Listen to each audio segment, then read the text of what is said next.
The arrival of the cooler months in Hanoi means it's wedding season and everything must be perfect. Every day, hundreds of couples go to the same landmarks in the Vietnamese capital and have their photographs taken. This is when the man behind the camera earns his money, and he's hoping this season will be as busy as ever.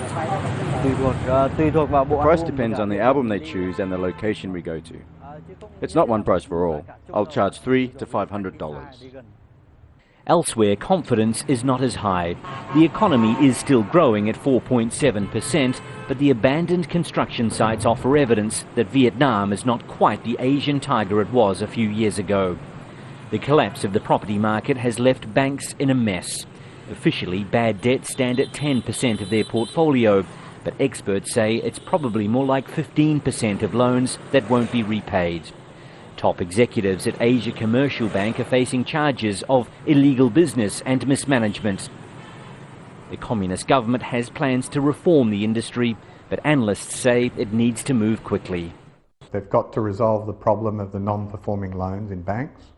They've got to take serious, difficult decisions about who is going to lose properties and investments and banks, who's going to pay for it all to get the economy back on track.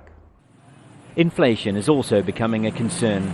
It's not expected to reach last year's peak of 23%, but it is accelerating. Another problem that's impeding more foreign investment is the system of large state-owned conglomerates that dominate infrastructure developments and other big business.